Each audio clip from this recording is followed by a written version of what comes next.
Hello student, आप सभी का स्वागत है हमारे अमेजिंग चैनल नीट क्लासेस पर। यहाँ पर आपको सभी विषयों के सभी सब्जेक्ट्स के एक अनुभवी टीचर से आपको शिक्षा मिलेगी और बुरी तरह मिलेगी। बिल्कुल चिंता की बात नहीं है, आपको नीट क्रैक कराने में हमारे ये चैनल बहुत मदद करेगा। और इसी मदद के साथ आज हम पढ़ रहे हैं इलेक्ट्रोकार्डियोग्राफ। इलेक्ट्रोकार्डियोग्राफ इसको हिंदी में बोलते हैं विद्युत हृदय लेख। आपने सुना होगा, लेकिन आप इस बड़े नाम से घबराइए मत। ये नाम बड़ा प्रसिद्ध है और बड़ा आपने देखा हुआ है। आपने कभी कोई सीरियल देखा है और सीरियल में एक आदमी हॉस्पिटल में बैठा हुआ है, लेटा हुआ है, उसके बगल में एक मशीन लगी होती है, वो टेलीविज़न जैसी दिखती है, जैसा कि आप देख रहे हैं। ये एनसीईआरटी की लाइन है और एज यू नो कि नीट में एनसीईआरटी की लाइन बहुत कॉमनली आती हैं। तो देखिए, आपने टेलीविज़न के रूप में देखा होगा, तो वो इलेक्ट्रोकार्डियोग्राफ होता है। उस पर ऐसा कुछ ग्राफ दिखाई देता है। ये ग्राफ आपको बताता है कि हृदय की गतियाँ कैसे हो रही हैं, हृदय कैसे चल रहा है। मतलब तो देखिए, आप शायद अस्पताल के टेलीविज़न के दृश्य से परिचित होंगे, बिल्कुल होंगे। जब कोई बीमार व्यक्ति हृदयघात को इंग्लिश में कार्डियक अरेस्ट बोलते हैं, जिसके बारे में हम आगे की वीडियो में चर्चा करेंगे। इस चर्चा के साथ जब कोई बीमार व्यक्ति हृदयघात के कारण निगरानी मशीन, जो मॉनिटरिंग मशीन होती है, जो अपना ग्राफ होता है, पर रखा जाता है। जब अपन देखते हैं, उस मशीन में देखते हैं, उस कंप्यूटर में देखते हैं, तो निगरानी मशीन बोल देते हैं, मॉनिटरिंग मशीन बोल देते हैं। तब आपको पी पी पी ऐसी आवाज़ सुनाई देती है, जैसे पी पी पी। ये आवाज़ P P P P P क्या है? ये आवाज़ नहीं है, ये आवाज़ उस ग्राफ की पी पी पी। ये ग्राफ जो हो रहा है, कार्डियक अरेस्ट जब होता है, जब हृदय चलता है, तो उससे आवाज़ निकलती है, उस आवाज़ को बताता है ये ग्राफ। ठीक है, तो इस तरह की मशीन जो इलेक्ट्रोकार्डियोग्राफ अपन बोल रहे हैं, ये इलेक्ट्रोकार्डियोग्राम। देखिए, दो शब्द हैं, एक ग्राफ है, एक ग्राम है, दोनों में अंतर है, लेकिन समझना क्या है, जो मशीन होती है वो इलेक्ट्रोकार्डियोग्राफ, लेकिन जो आपका लेख होगा, जो आपका ग्राफ होता है, उसे ग्राम बोलते हैं। चक्कर है, लेकिन थोड़ा सा समझने वाला है। तो ईसीजी हृदय के हृदय चक्र की विद्युत क्रियाकलापों की आरेखीय प्रस्तुतिकरण करता है। आरेखीय मतलब आपका हृदय चक्र कैसे चल रहा है उसको बताता है। बीमार व्यक्ति के मानक ईसीजी। देखिए, बीमार व्यक्ति है, कोई भी बीमार व्यक्ति है, बीमार व्यक्ति किसी से भी हो सकता है, लेकिन बीमारी कौन सी होनी चाहिए? हृदय बीमारी होनी चाहिए, कार्डियक बीमारी होनी चाहिए। कार्डियक बीमारी में आपने नाम सुना होगा, किसी को हार्ट अटैक आ गया, या उसका हार्ट फेलियर हो गया, या उसको कार्डियक अरेस्ट आ गया, तो एनीथिंग कुछ भी हो सकता है, लेकिन बीमार व्यक्ति है। तो समझ में दो शब्द है यहाँ पर बहुत कॉमनली पूछे जाते हैं कि इलेक्ट्रोकार्डियोग्राफ क्या है और इलेक्ट्रोकार्डियोग्राम क्या है। इलेक्ट्रोकार्डियोग्राफ मशीन होती है, जबकि इलेक्ट्रोकार्डियोग्राम ग्राफ होता है। मज़ेदार है, सोचने वाला है। कभी कभी आप इसमें कंफ्यूज हो सकते हैं, आपका कान फ्यूज हो सकता है। कान फ्यूज करने की आवश्यकता आपको है नहीं है, बस सीधी सी बात है। मशीन क्या होती है? ग्राफ होती है। क्या होती है? इलेक्ट्रोकार्डियोग्राफी मशीन होती है, जबकि इलेक्ट्रोकार्डियोग्राम क्या होता है? आपका ग्राफ होता है। उसमें पीपी की आवाज़। और एक क्वेश्चन ये पूछा जा सकता है कि इलेक्ट्रोकार्डियोग्राफ आपको दर्शाता क्या है? हृदय चक्र की विद्युत क्रियाकलापों को। विद्युत क्यों बोला, वो हम आगे के लेक्चरों में पढ़ लेंगे। तो बात समझ में आ रखी है। विद्युत इसलिए बोलते हैं क्योंकि यहाँ पर विद्युत संकेत उत्पन्न होते हैं, इसलिए विद्युत क्रियाकलाप बोल सकते हैं। ठीक है, तो ये वाला आपको पेज अगर समझ में आ गया तो वीडियो को लाइक ज़रूर करना, चैनल को सब्सक्राइब जरूर करना। चैनल को बढ़ाना है, आगे ले जाना है और नीट की प्रिपरेशन को और डालना है। ठीक है, तो अब चलते हैं। देखिए, आपके सामने ये जो इलेक्ट्रोकार्डियोग्राम देखिए, सुनिए, ये क्या है आपके सामने? इलेक्ट्रोकार्डियोग्राम। अगर कोई आपसे ये बोलता है कि ये इलेक्ट्रोकार्डियोग्राफ है, तो वो गलत बोल रहा है। ये क्या है? इलेक्ट्रोकार्डियोग्राम, जबकि जो मशीन होती है वो इलेक्ट्रोकार्डियोग्राफ। ध्यान रखना। चलो आगे चलते हैं। तो देखिए, सबसे पहले यहाँ पर लिख रहा है एक पी लिख रहा है। सबसे पहले आपने देखा पी लिख रहा है, उसके बाद क्यू लिख रहा है, उसके बाद आर, उसके बाद एस, उसके बाद टी, फिर उसके बाद कुछ नहीं लिख रहा। तो क्या है ये? कैसे चलता है ये? इसे कैसे समझा जाता है? उस चीज़ों को समझते हैं। तो सबसे पहले कोई बीमार मरीज है, उनमें मानक ईसीजी के से प्राप्त करने के लिए मशीन को से रोगी को 3 विद्युत लीड। देखिए, मशीन से क्या होती है? कुछ वायर कनेक्ट होते हैं, वायर नहीं बोलते हमें, लीड बोल देते हैं। उन लीड को विद्युत लीड बोलते हैं। उन्हें कहाँ लगाएंगे? 2 कलाइयाँ होती है। आपकी कलाई क्या होती है? कलाई। हाथ पर देखिए, आपकी कलाई होगी, जहाँ पर आप घड़ियाँ मानते हैं, घड़ी। तो दोनों कलाइयों पर, और एक बाई और एडी पर। एडी कौन सी? वाई, दोनों वाई। अब समझिए क्यों लगाया, समझ लिए क्यों लगाया? क्योंकि हृदय से निकलने वाली जो सीधी जो वाहिकाएँ हैं, रक्त वाहिकाएँ हैं, वो दोनों कलाइयों में आती है। जैसा कि आपने टीवी सीरियल में देखा होगा कि कोई भी आदमी सबसे पहले यहाँ पर कलाई पर हाथ लगा कर कुछ सुनता है, सुनता है कि नहीं सुनता? सुनता है। तो यहाँ पर हृदय की से जुड़ी हुई एक रक्तवाहिनी आती है, जैसे ये है ऐसे ही बाईं ओर की एडी में भी आती है।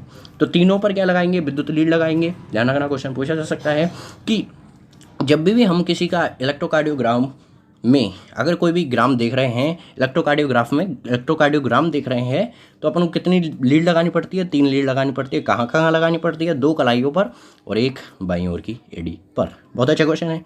चलो आगे चलते हैं। हृदय क्रियाओं के विस्तृत मूल्यांकन के लिए कई तारों यानी लीड्स को सीने से जोड़ा जाता है। कभी कभार अगर आपको कुछ ज़्यादा ही समझना है कि किसी की हालत ज़्यादा ही ख़राब है, उसके बारे में ज़्यादा ही जानना है, उसकी सेहत कैसी है, उसका हृदय किस गति से चल रहा है, किस गति से उसे चलना चाहिए था, उसका ब्लड प्रेशर कितना है, उसका हाइपरटेंशन है या हाइपोटेंशन है, तो अपन को सोचना पड़ेगा। उसके सोचने के लिए अपन को विस्तृत मूल्यांकन करना पड़ेगा। उस विस्तृत मूल्यांकन के लिए अपन को जो विद्युत लीड है वो 3 से बढ़ा करके कुछ ज़्यादा करनी होगी, और उन ज़्यादा करके उन्हें कहाँ लगा देंगे? सीने के पास। मतलब सीने में कौन होता है? हृदय होता है, तो हृदय के पास लगा देंगे, सीधी सी बात। यहाँ हम केवल मानक ईसीजी के बारे में बात कर रहे हैं। देखिए मानक क्या होता है? मानक वो होता है जिसमें अपन कितने विद्युत लीड बनाते हैं?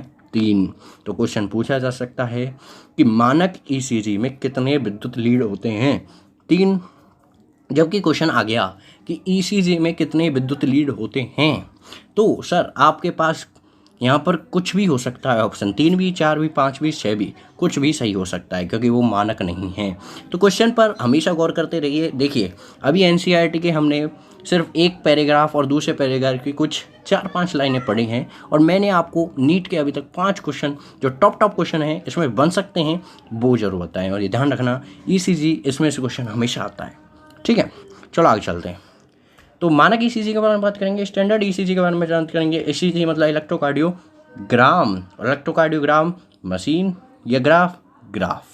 ध्यान रखना, ईसीजी के प्रत्येक चरमोत्कर्ष यानी जो पीक होते हैं, जैसे कोई चोटी होती है, चोटी जो पी है, पी से अपन टी तक जा रहे हैं, जो हृदय की विशेष विद्युत क्रियाओं का प्रदर्शन करता है। किसका प्रदर्शन करता है? विद्युत क्रियाओं का प्रदर्शन करता है। विद्युत क्रिया का बोल रहे हैं क्योंकि यहाँ पर हृदय में क्या होते हैं? विद्युत संकेत होते हैं, जिन्हें हम बाद में आगे पढ़ेंगे आगे क्लासों में। पी तरंग को आलिंद के उद्दीपन या बी ध्रुवण के रूप में जाना जाता है। सुनिए मजेदार बात है। देखिए मजेदार बात क्या है?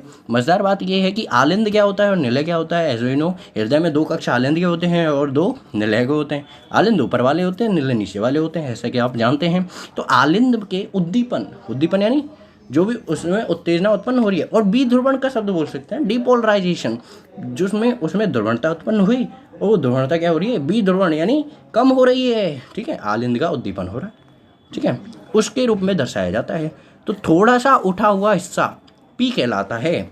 ईसीजी में सर्वप्रथम आने वाला पी आ जाता है, और पी क्या होता है? एक सबसे उठा हुआ थोड़ा सा उठा हुआ हिस्सा जो आलिंद के उद्दीपन या बी ध्रुवण को दर्शाता है। छठा क्वेश्चन नीट में आने वाला, ठीक है, प्रस्तुत किया जाता है जिसमें दोनों आलिंद का संकुचन होता है।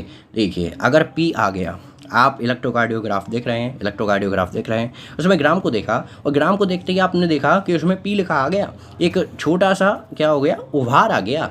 क्या आ गया? छोटा सा उभार आ गया। तो आपको समझ जाना चाहिए यहाँ पर आलिंद का क्या हो रहा है? संकुचन हो रहा है, उद्दीपन हो रहा है, यहाँ पे बी ध्रुवण हो रहा है, यहाँ पे डीपोलराइजेशन हो रहा है। क्वेश्चन इन 4 शब्दों में से कुछ भी ले सकता है। ठीक है, उसके बाद देखते हैं एक और आ गया, क्यू आ गया, आर आ गया, एस आ गया। इस तीनों को मिला करके अपन बोलते हैं QRS कॉम्प्लेक्स। क्या बोलते हैं? QRS सम्मिश्र, QRS कॉम्प्लेक्स। ठीक है, QRS सम्मिश्र निलय के ए ध्रुवण को दर्शाता है। किसको? निलय। अपने देखा 2 आलिंद होते हैं, 2 निलय होते हैं, तो निलय के ए ध्रुवण को दर्शाता है, ए ध्रुवण को दर्शाता है। बात समझ में आ गई? ठीक है, ए ध्रुवण यानी ध्रुवणता उसमें है ही नहीं, तो निलय के संकुचन को शुरू करता है। ध्यान रखना, जब पी आ गया तो आलिंद का क्या हो गया? संकुचन। जब QRS कॉम्प्लेक्स आ गया तो निलय का क्या हो गया? संकुचन शुरू हो गया। और जैसे ही शुरू हो गया तो संकुचन क्यू तरंग के तुरंत बाद शुरू होता है। जैसे QRS कॉम्प्लेक्स में क्यू आया, तो क्यू आते ही आपको समझ जाना चाहिए कि निलय का क्या हो गया? संकुचन चालू हो गया है। ठीक है, उसके बाद समझ जाते हैं और बातों को समझिए। अगर क्यू पर आते ही आप समझ जाओ, क्यू पर थोड़ा सा नीचे की साइड जाता है। कौन जाता है? इलेक्ट्रोकार्डियोग्राम थोड़ा सा नीचे की ओर जाता है। ठीक है, बात समझ में आई अभी तक? उसके बाद देखिए, सुनिए, क्यू पर आते ही आपको ये समझ जाना है कि निलय का संकुचन प्रारंभ हो गया है। आलिंद घन संकुचन कब हो गया? पी पर हो गया। क्यू पर आते आते क्यू पर आया, थोड़ा सा इलेक्ट्रोकार्डियोग्राम नीचे की ओर खिसका, नीचे की ओर खिसकने से आपको संदेश मिल गया, नीचे की ओर आता है। आप समझ चुके हैं कि कैसे आता है, नीचे की ओर आता है। क्यू पर कैसे आता है? नीचे की ओर। उसके बाद आर के लिए बिल्कुल स्ट्रेट लाइन में, बिल्कुल ऐसा लगभग ऐसे कोई जैसे कोई जहाज फ्लाइट बढ़ता है वैसे ही ऊपर की ओर बिल्कुल सीधा जाता है आर तक, और आर से एस की ओर कैसे जाता है? बिल्कुल डाउनवर्ड जाता है, बिल्कुल सीधा सीधे ओर पर नीचे की ओर चला जाता है। आप समझते हैं क्या है?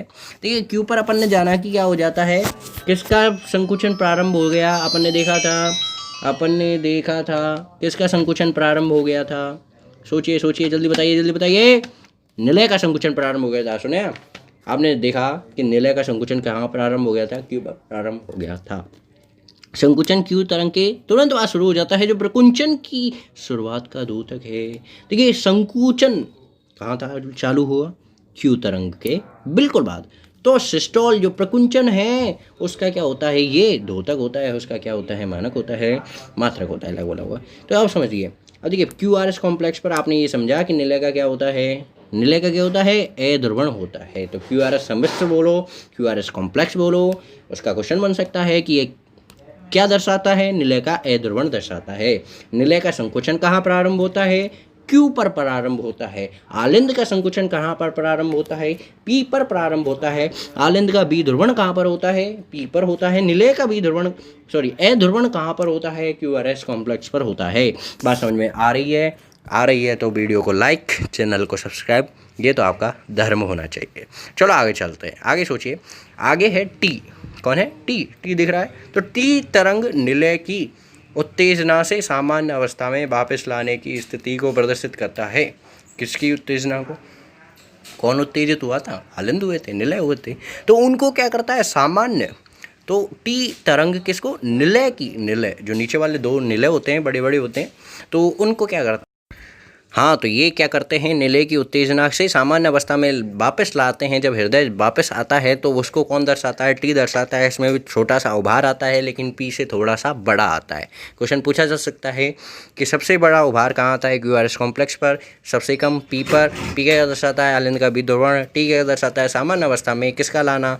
निलय की उत्तेजना को सामान्य अवस्था में लाना। और क्यू आर एस कॉम्प्लेक्स क्या दर्शाता है? निलय का अध्रुवण। देखिए 3 चीज़ हैं, इनमें क्वेश्चन बहुत अच्छे हर बार बनते हैं लगभग लगभग। आगे चलते हैं। आगे की लाइनों में क्या लिखा है? एनसीईआरटी क्या बोलती है?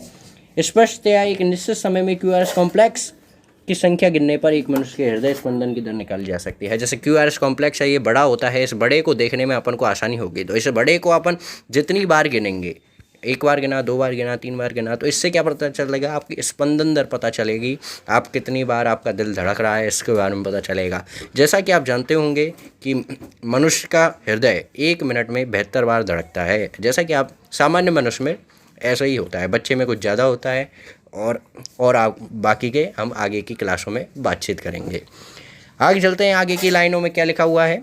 आगे की लाइनों में, यद्यपि तरह तरह के व्यक्तियों की ईसीजी संरचना और आकृति सामान्य होती है। नॉर्मल बात है ये, तो सभी की मानक ईसीजी के रूप में इलेक्ट्रोकार्डियोग्राम आएगा।